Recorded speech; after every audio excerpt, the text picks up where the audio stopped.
Hello students, today we will start our new chapter, chapter 6, combustion and flame. Okay, in this chapter we will cover following topics. Okay, तो हम लोग क्या क्या पढ़ेंगे? Combustion, what is combustion? Fuel, ignition temperature, calorific value, types of fuels, types of combustion, and what is fire extinguisher, flame and कितने type की flame होती है और फ्लेम्स के रीजन कौन कौन से होते हैं, एक फ्लेम में क्या क्या पार्ट्स प्रेजेंट होते हैं. ठीक है, तो हम अपना चैप्टर स्टार्ट करते हैं.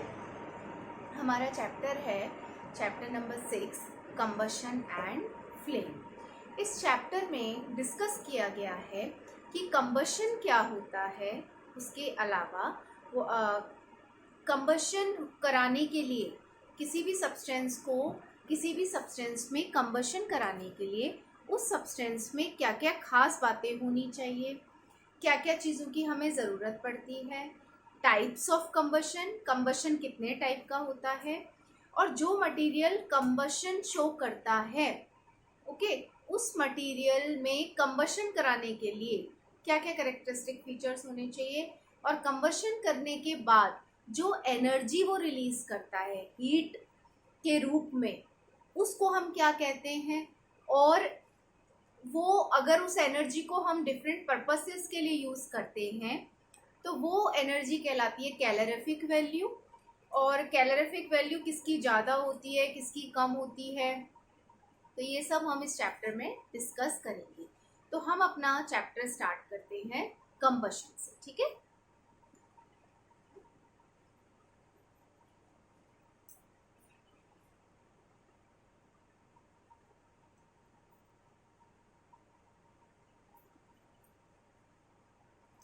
डियर स्टूडेंट्स, जैसा कि चैप्टर का नेम है कंबशन एंड फ्लेम, तो सबसे पहले हम समझते हैं कंबशन क्या होता है. What is combustion? कंबशन एक केमिकल प्रोसेस है जिसमें कोई मटेरियल ऑक्सीजन के साथ कंबाइन करके बर्न होता है और बर्न करके हीट और लाइट प्रोड्यूस करता है. तो combustion is a chemical process in which a substance reacts with oxygen या burns in the presence of oxygen and produces heat and light. ठीक है, तो क्या होता है, कंबशन एक जलने का प्रोसेस है जिसमें कोई मटेरियल जलता है और उसके साथ साथ हीट और लाइट प्रोड्यूस करता है. ठीक है, अब अगर हम देखें तो हर मटेरियल बर्न नहीं होता. अगर तुम ग्लास को बर्न करना चाहोगे, स्टोन को बर्न करना चाहोगे, तो स्टोन तो बर्न नहीं होगा, वो तो ऑक्सीजन की प्रेजेंस में ऐसे ही रहता है. Got it?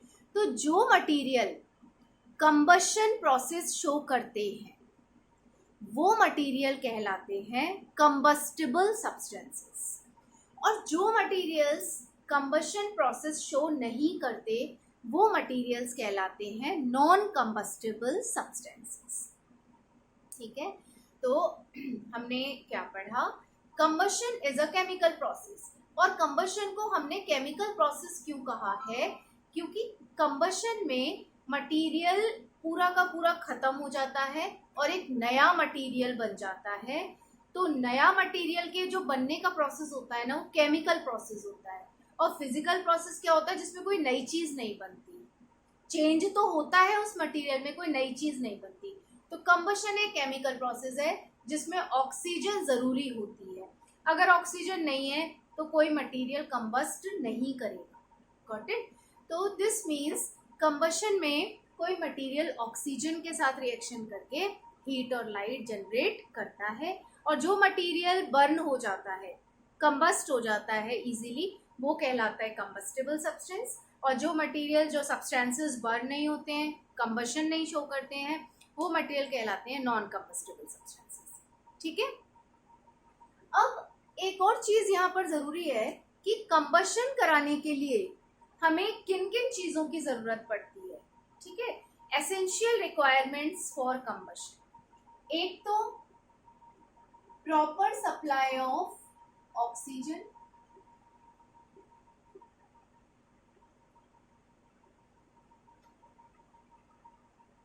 ऑक्सीजन की प्रॉपर सप्लाई होनी चाहिए, ठीक है। ऑक्सीजन की सप्लाई कंटिन्यूअसली होनी चाहिए जिससे हमारा मटेरियल जलता रहे। दूसरा, material should be combustible, okay. तीसरा, उस मटेरियल का इग्निशन टेम्परेचर मॉडरेट होना चाहिए, ठीक है। अब एक नई टर्म आ गई इधर, इग्निशन टेम्परेचर।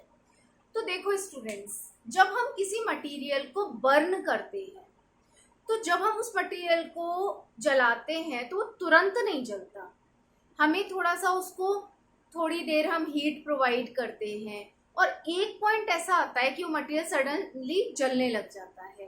तो इसका मतलब, सपोज मैं एक वुड को जलाना चाह रही हूँ, एक वुड के पीस को, और मैं इसको हीट प्रोवाइड कर रही हूँ, तो वुड थोड़ी देर तक जलती नहीं है। जैसे ही वुड थोड़ी सी गर्म होना शुरू हो जाती है, हीट अप होना शुरू हो जाती है, तो एक टेम्परेचर ऐसा आता है जिसमें वो जलना शुरू कर देती है। Got it? तो वो मिनिमम टेम्परेचर जिस पे कोई मटेरियल जलना शुरू कर दे, वो मटेरियल कहलाता है इग्निशन टेम्परेचर। तो कंबशन के लिए ऐसा नहीं होना चाहिए कि हम बहुत ज्यादा हीट प्रोवाइड कर रहे हैं तब वो मटेरियल हमारा जल रहा है, ठीक है। तो कंबशन होने के लिए उसका इग्निशन टेम्परेचर मॉडरेट होना चाहिए, ना कम होना चाहिए ना ही ज्यादा होना चाहिए। तो ठीक है, अभी हमने 3 टर्म्स पढ़ी, कंबशन पढ़ा, सॉरी 2 टर्म्स पढ़ी, कंबशन और इग्निशन टेम्परेचर। तो combustion is a chemical process in which any material Burns. Ignition temperature is a minimum temperature at which combustible substance starts burning. Ignition temperature वो minimum temperature है जब कोई combustible substance burn करना शुरू करता है, ठीक है। This is called ignition temperature. अब क्या होता है कि तुमने देखा होगा कि कुछ मटेरियल तो बहुत जल्दी जल जाते हैं और कुछ मटेरियल बहुत देर में जलते हैं। कुछ मटेरियल्स को तो तुम हल्का सा स्पार्क दोगे तो मटेरियल्स बर्न होना शुरू हो जाते हैं, जलना शुरू हो जाते हैं, और इतनी जल्दी जलते हैं कि हमें पता ही नहीं चलता कि वो मटेरियल कहाँ गए। Got it? और कुछ मटेरियल्स को हम हीट अप करते हैं तो काफी देर लगती है उनको जलने में। तो जिन मटेरियल्स का इग्निशन टेम्परेचर कम होता है, इग्निशन टेम्परेचर कम होगा इसका मतलब वो जल्दी जलने लग जाएंगे, ठीक है। तो जिन मटेरियल्स का इग्निशन टेम्परेचर बहुत कम होता है, या हम ये कहें जो मटेरियल बहुत जल्दी जल जाते हैं, वो मटेरियल कहलाते हैं इनफ्लेमेबल सब्सटेंसेस। इनफ्लेमेबल सब्सटेंसेस, ठीक है। इनफ्लेमेबल सब्सटेंसेस क्या होते हैं? जिन मटेरियल्स का इग्निशन टेम्परेचर कम होता है और वो तुरंत बर्न हो जाते हैं। For example petrol, LPG, acetone, okay, etcetera, ठीक है। और जो मटेरियल्स जल्दी वेपराइज नहीं होते, जो मटेरियल जल्दी नहीं जलते हैं, उनको हम कहते हैं नॉन इन्फ्लेमेबल सब्सटेंसेस, जो इजीली फायर को कैच नहीं करते, ठीक है। Okay, so this is about the substances जो बहुत जल्दी फायर को कैच कर लेते हैं, तुरंत उड़ जाते हैं, वो कहलाते हैं हाईली इन्फ्लेमेबल। जिनका इग्निशन टेम्परेचर कम होता है, ठीक है, वो हाईली इन्फ्लेमेबल सब्सटेंस कहलाते हैं और उनका इग्निशन टेम्परेचर काफी कम होता है।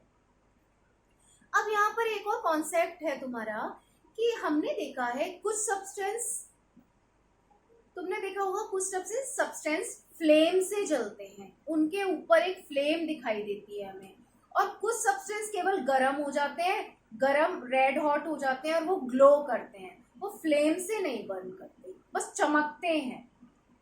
तो तो ये क्यों करते हैं, ऐसे सब्सटेंसेस क्यों करते हैं? कुछ फ्लेम दिखाते हैं और कुछ सिर्फ ग्लो करते हैं, चमकते हैं। जैसे तुम कोल है, कोल को अगर तुम बर्न करोगे तो वो डायरेक्टली फ्लेम नहीं शो करेगा, वो पहले बहुत गर्म होगा और एकदम से ग्लो करना शुरू हो जाएगा। उसकी हीट से हम सब्सटेंसेस को बनाते हैं। लेकिन अगर तुम कैंडल को जलाओगे तो कैंडल फ्लेम के रूप में जलती है। ऐसा इसलिए होता है कि जो मटेरियल्स वेपराइज हो जाते हैं, मतलब जिन मटेरियल्स को हम जलाते हैं और जलाने पर वो वेपर में कन्वर्ट हो जाते हैं, वो मटेरियल हमेशा फ्लेम से जलते हैं। कैंडल में क्या होता है, कैंडल किससे मिलके बनी होती है? वैक्स से। ठीक है, कैंडल किससे मिलके बनी होती है? वैक्स से। तो कैंडल में क्या होता है कि जब हम कैंडल की इसको जलाते हैं तो कैंडल का जो वैक्स है वो पिघल पिघल के ये वेपर के रूप में आ जाता है और ये वेपर अपना फ्लेम के रूप में जलने लग जाती है। Got it? तो जो मटेरियल्स वेपराइज हो जाते हैं, जो मटेरियल वेपर में कन्वर्ट हो जाते हैं, वो मटेरियल्स तो फ्लेम के रूप में बर्न करते हैं। और जो मटेरियल आसानी से वेपराइज नहीं होते, वेपर के रूप में कन्वर्ट नहीं होते हैं, वो मटेरियल्स ग्लो करते हैं। जैसे चारकोल हुआ, कोल हुआ, ये सब तुमने देखा होगा फ्लेम से बर्न नहीं करते। इसीलिए नहीं करते क्योंकि वो आसानी से वेपराइज नहीं हो पाते। ठीक है, अब देखो इधर ही मैं तुम्हें बताती हूँ कि क्या होता है। कैंडल का वैक्स नहीं जलता है। तुम सोचते हो कैंडल का वैक्स जल रहा है, वैक्स पिघल पिघल कर इधर वेपर के रूप में इकट्ठा हो जाता है। ठीक है, और जब हम यहाँ इसको जलाते हैं, ये जो कॉटन का बना होता है ना, तो ये वेपर तुरंत आग पकड़ लेती है और जलने लग जाती है। तो वैक्स पिघल पिघल के इधर आ जाता है ऊपर। तुमने देखा होगा कि उसकी जो फ्लेम होती है वो पूरा ना कैंडल से अलग हटके होती है, ऊपर ऐसा दिखता है कहाँ जल रही है, वो ऊपर रीजन में अलग जलती रहती है। अगर कैंडल जल रही होती तो वैक्स जलना शुरू हो जाती है, यहाँ से वो कहाँ जलती है, वैक्स पिघल पिघल के ऊपर आ जाती है इधर, और वो इधर रहती है ऊपर ही किनारे पे बनी रहती है। तो जब अपन माचिस जलाते हैं ना उसको, तो वेपर तुरंत आग पकड़ लेती है, उसका इग्निशन टेम्परेचर कम हो जाता है और वो फ्लेम के रूप में जलने लग जाती है। तो वो रीजन, ठीक है, यहाँ पर क्या हुआ, वैक्स किसके रूप में कन्वर्ट हो गई, वेपर के रूप में। ये वेपर जलती है और जैसे जैसे वैक्स पिघलता जाता है, वेपर के रूप में कन्वर्ट होता जाता है, तब तक फ्लेम जलती है। पूरा वैक्स कंप्लीट खत्म होने शुरू हो जाता है तो हमारी फ्लेम भी बंद हो जाती है। Got it? तो फ्लेम की डेफिनेशन क्या हुई? फ्लेम हम किसको कहेंगे? Burning region of gases. जहां पर ये जो वेपर है, वेपर को हम गैस कह लें अभी, वेपर जो गैस है, गैस जहां जलती है वो रीजन, वो पार्ट, वो बर्निंग पार्ट, वो बर्निंग गैसेस का रीजन क्या कहलाता है? Flame. What is flame? Flame is a region where vapour burns, a region where gases burn. Okay, a region where gases burn, this is called flame. देखो flame कहलाती है। Got it? तो हमने 3-4 concept, 3-4 terms पढ़ी पहले इस chapter में। तो इस चैप्टर में बेसिकली ये टर्म्स इंपॉर्टेंट है। तो जब भी तुम टर्म्स समझ जाओगे तो ये पूरा चैप्टर तुम्हें अच्छे से समझ में आ जाएगा। ठीक है, कंबशन क्या है, फ्लेम क्या है, इग्निशन टेम्परेचर क्या है, इनफ्लेमेबल सब्सटेंसेस क्या होते हैं। अब तुम्हें समझ में आ गया होगा अच्छे से। अब क्या होता है कि तुमने देखा होगा कि जब कंबशन होता है, ठीक है, तो जैसे कोई आदमी जलता है तो हम क्या करते हैं, उसको कंबल उड़ा देते हैं, ब्लैंकेट उड़ा देते हैं। तो हम यहाँ पर क्या और देखते हैं, हम आग बुझ जाती है। क्यों बुझ जाती है आग? क्योंकि क्या होता है कि हमने उसको, आग लग रही है उसकी बॉडी में और हमने उसको ब्लैंकेट से उड़ा दिया। तो ब्लैंकेट ने क्या किया, ऑक्सीजन की सप्लाई कम कर दी, ऑक्सीजन नहीं पहुंच पाई, और जब ऑक्सीजन नहीं पहुंच पाई तो जलना बंद हो गया। उसके साथ साथ क्या हुआ कि इग्निशन टेम्परेचर कम हो गया, है ना। जब हमारी बॉडी का इग्निशन टेम्परेचर पहुंचा तब वो जलने लगी। अब हमने ब्लैंकेट कर दिया तो इग्निशन टेम्परेचर उसका डाउन हो गया, जितना था उतना नहीं है, अब कम हो गया, तो आग अपने आप उसमें बुझ जाती है। ठीक है, तो ब्लैंकेट उड़ाने से क्या फायदा होता है कि it lowers the ignition temperature as well it cut the supply of oxygen. ठीक है, ओके। अब नेक्स्ट टॉपिक आता है इस चैप्टर में फ्यूल्स। फ्यूल्स क्या होते हैं?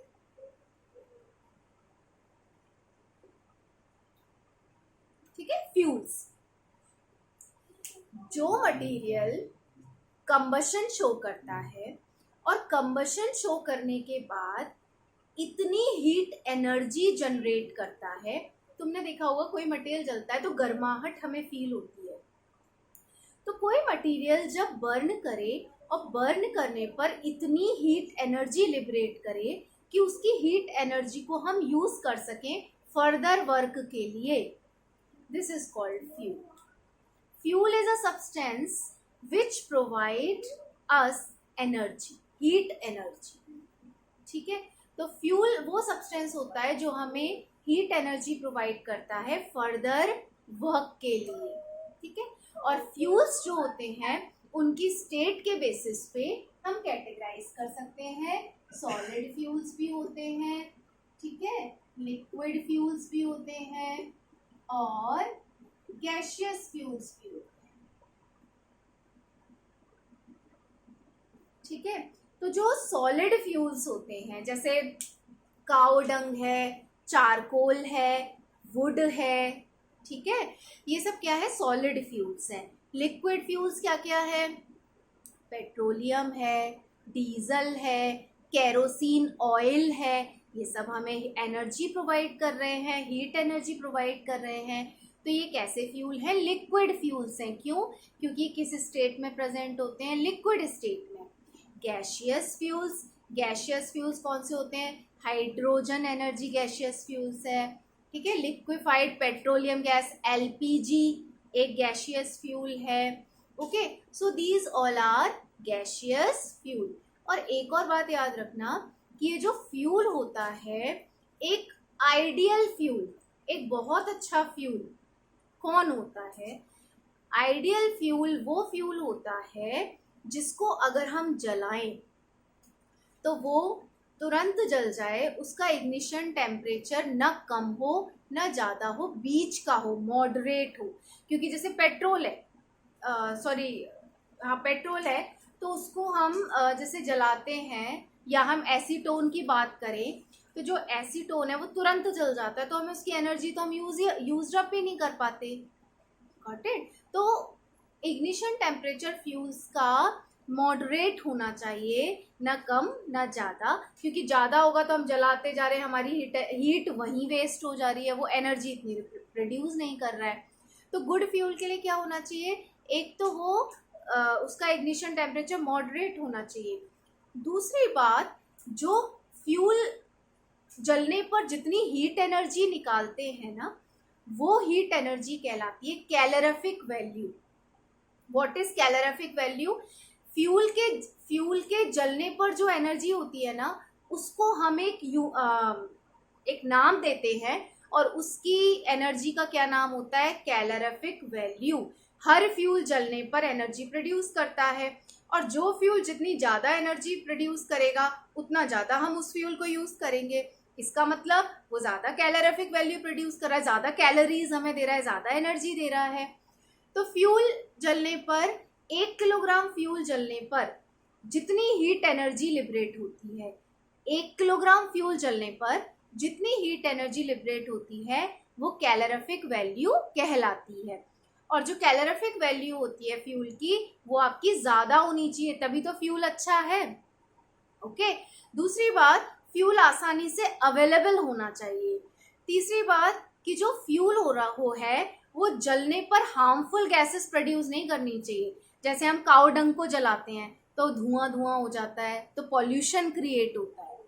तो ऐसा नहीं होना चाहिए कि फ्यूल को हम जलाएं तो हार्मफुल गैसेस प्रोड्यूस हो। ठीक है, तो वो हार्मफुल गैसेस प्रोड्यूस नहीं करना चाहिए। तो इसी बेसिस पर, इन सभी करेक्टरिस्टिक्स के बेसिस पे हमने ये देखा है कि जो गैशियस फ्यूल्स होते हैं वो आइडियल फ्यूल माने जाते हैं, क्योंकि गैशियस फ्यूल्स की कैलोरीफिक वैल्यू ज़्यादा होती है और वो पॉल्यूशन क्रिएट नहीं करते हैं।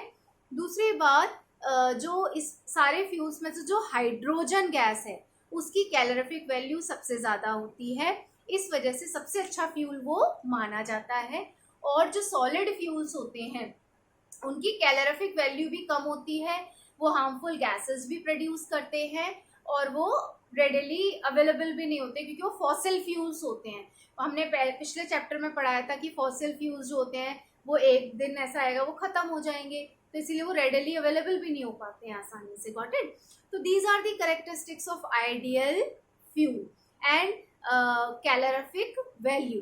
तो कैलोरीफिक वैल्यू कैलकुलेट करने का फॉर्मूला क्या हुआ, क्योंकि इसके ऊपर ना कभी कभी न्यूमेरिकल्स पूछ लिए जाते हैं, ठीक है। तो कैलोरीफिक वैल्यू क्या होती है, इसका फॉर्मूला क्या होता है, हीट एनर्जी लिबरेटेड, ठीक है।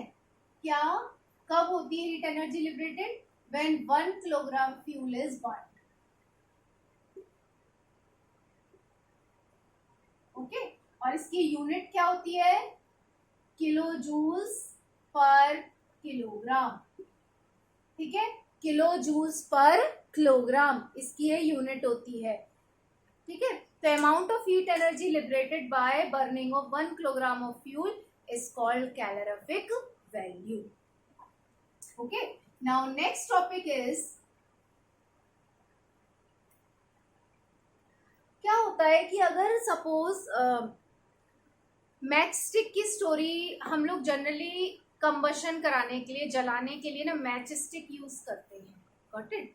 तो मैच स्टिक की ना एक स्टोरी है, मैच स्टिक में ऐसा क्या होता है डियर स्टूडेंट्स। पहले क्या होता था कि मैच स्टिक को ना वुड की छोटी छोटी पतली हम स्ट्रिप्स लेते थे और उनके ऊपर जो मैच स्टिक का ऊपर नॉब होता है ना, जो गोल पार्ट होता है, उसमें एक्सप्लोजिव सब्सटेंस यूज करते थे, एंटीमनी ट्राइसल्फाइड और पोटेशियम क्लोरेट, और उसके साथ यूज करते थे वाइट फॉस्फोरस। 3 चीजें यूज करते थे और उस मैच स्टिक को ना रफ सरफेस से रब करते थे। तो क्या होता था, वाइट फॉस्फोरस का इग्निशन टेम्परेचर बहुत कम होता है, तो वो हीट पकड़ लेता था और हीट पकड़ के जो पोटेशियम क्लोरेट और एंटीमनी ट्राइसल्फाइड होता है ना, वो एक्सप्लोजिव सब्सटेंस होते हैं, जरा सी हीट मिलती है वो जलना शुरू कर देते हैं। तो सबसे पहले वाइट फॉस्फोरस हम जानते हैं फ्रिक्शन से, रबिंग से क्या होता है, हीट एनर्जी लिबरेट होती है ना। फ्रिक्शन चैप्टर में तुमने पढ़ा होगा कि जब अपन किसी चीज को रब करते हैं, रबिंग से हीट प्रोड्यूस होती है, हाथ को रब करते तो हीट प्रोड्यूस होती है ना। तो ऐसी मैच स्टिक को क्या करते थे कि उसके नॉब को ना रब करते थे, तो वो वाइट फॉस्फोरस से मिलके बना होता था। वाइट फॉस्फोरस हीट कैच करता था और उस हीट को ना पोटेशियम क्लोरेट और एंटीमनी ट्राइसल्फाइड पे पहुंचा देता था, तो वो जल जाती थी मैच स्टिक।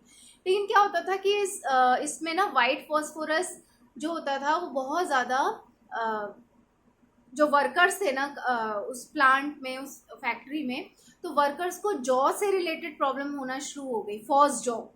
तो जो वाइट फॉस्फोरस होता था वो आपको एक बीमारी प्रोड्यूस करता था, उसका नाम था फॉस जॉ, ठीक है।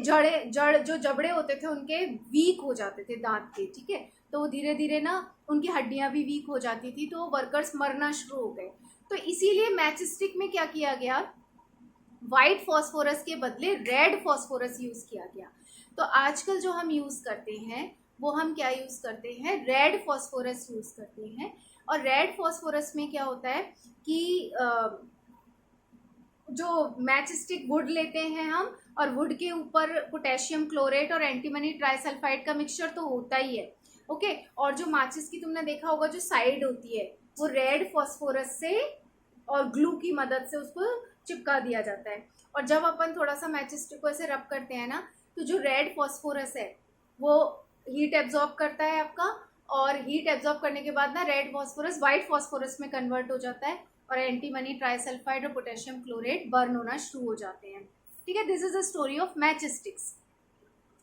अब क्या होता है कि जब, चलो मैच स्टिक की स्टोरी हमने देखी है, जलाने के काम में लाई जाती है मैच स्टिक, ये तो एक अलग से टॉपिक था। तो अगर सपोज कहीं हमारी आग लग जाती है, ठीक है, तो आग लगने को हम कैसे रोक सकते हैं, तो we have certain instruments like fire extinguishers, okay. Fire extinguisher हमारे जो सिलेबस में है वो एक एक्सटिंग्विशर है जिसका नाम क्या है, सोडा एसिड फायर एक्सटिंग्विशर।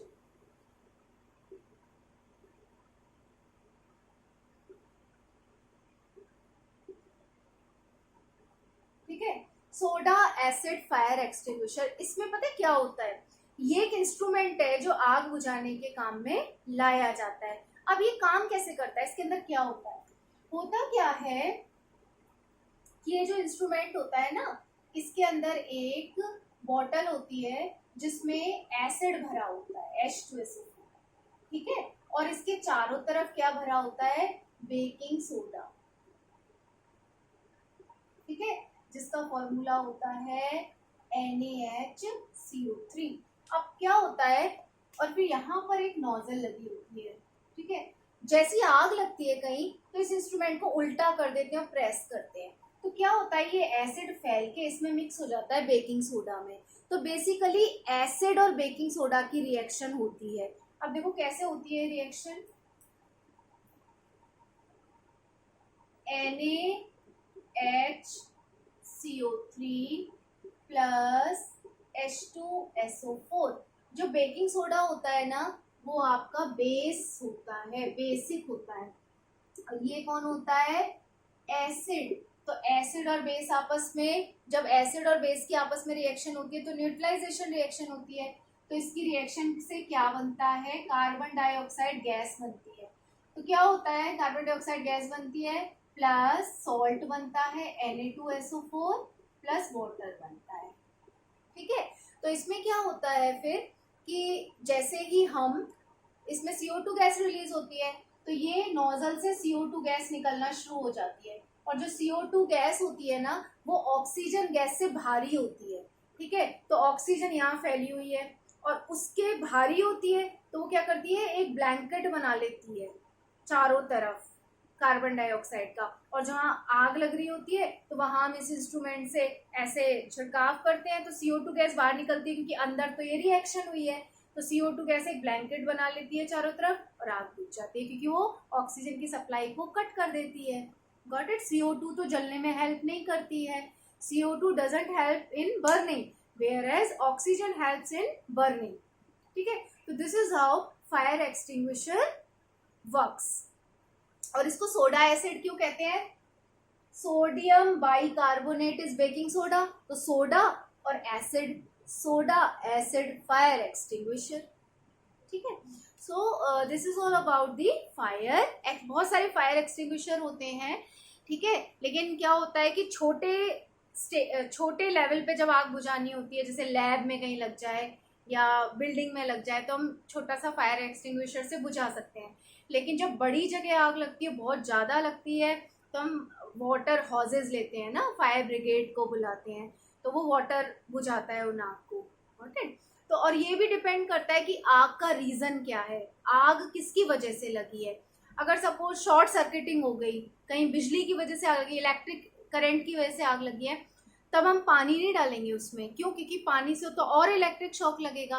तो हम उस तरफ क्या कर देंगे, सैंड डाल सकते हैं, या उसकी पावर सप्लाई बंद कर देंगे, जो मेन पावर सप्लाई है उसको बंद कर देंगे, ठीक है। तो पहले हम देखते हैं रीजन क्या है आपका आग लगने का, उस रीजन के हिसाब से हम फायर को कंट्रोल करते हैं, राइट। सो आपका ये जो इस चैप्टर में अभी तक हमने कंबशन, आपका फ्लेम पर, अच्छा ठीक है, फ्लेम की डेफिनेशन पढ़ी हमने, और हमने फायर एक्सटिंग्विशर पढ़े, हाईली इन्फ्लेमेबल सब्सटेंसेस पढ़े, और आपका इग्निशन टेम्परेचर पढ़ा, ठीक है। ये सब हमने इम्पोर्टेंट टर्म्स इस चैप्टर की पढ़ी। अब हम नेक्स्ट वीडियो में पढ़ेंगे आपका फ्लेम। फ्लेम जब जलती है तो उसके डिफरेंट पार्ट्स होते हैं, उन पार्ट्स को क्या कहते हैं, this is very important topic of this chapter, region of flames, ठीक है। फ्लेम के क्या रीजन्स होते हैं और कंबशन कितने टाइप का होता है, ठीक है। और जब कंबशन होता है तो कौन सी गैसेस, हार्मफुल गैसेस प्रोड्यूस होती हैं, जिनकी वजह से क्या होता है कि सपोज कार्बन है, कोल जल रहा है, तो कोल जलने पर जलेगा कैसे, ऑक्सीजन की प्रेजेंस में, तो कार्बन डाइऑक्साइड बन जाता है, और कार्बन डाइऑक्साइड अगर ज़्यादा बन रही है, मतलब हम ज़्यादा फॉसिल फ्यूल को जला रहे हैं, तो कार्बन डाइऑक्साइड क्या करती है, हमारी अर्थ का टेम्परेचर बढ़ा देती है।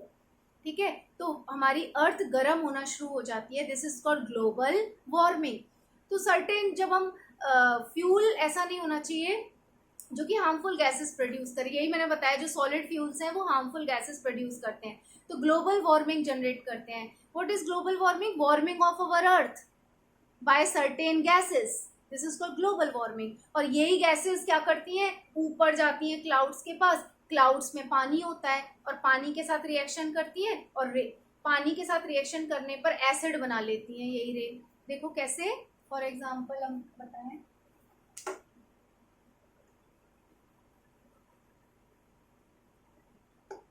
सपोज CO2 बन ली, CO2 प्लस वाटर क्या बन जाता है, H2CO3, जिसके आगे H लगा होता है वो एसिड होता है, तो ये बन गया कार्बोनिक एसिड। ओके, अब ये क्या करती है, देखो CO2 गैस बनी थी यहाँ पर नीचे, और वो उड़ उड़ के ऊपर क्लाउड में पहुंच गई, क्लाउड में पानी था, पानी के साथ जुड़ के एसिड बना लिया, और जब रेन हुई तो वही एसिड रेन के साथ गिर गया, तो एसिड रेन हमारे सारे प्लांट्स खराब हो जाते हैं, जो एक्वेटिक एनिमल्स हैं वो हमारे मर जाते हैं। ठीक है, तो this is global warming, acid rain हो जाती है। तो आपकी जो नेक्स्ट टॉपिक बचा है, फ्लेम बचा है एक, और टाइप्स ऑफ कंबशन। ठीक है, और हम उसी वीडियो में आपकी एक्सरसाइज भी एक बार देख लेंगे, तो एक्सरसाइज के क्वेश्चंस भी क्लियर तुम लोगों को हो जाएंगे। Got it? सो इस वीडियो को अच्छे से देखना और सारी टर्म्स समझना। ठीक है, और मैं इसके इम्पोर्टेंट नोट्स भी तुम्हें सेंड कर दूंगी, और इम्पोर्टेंट नोट्स जो हैं वो आप अपनी फेयर नोटबुक में लिख लेना। Got it? Thank you so much.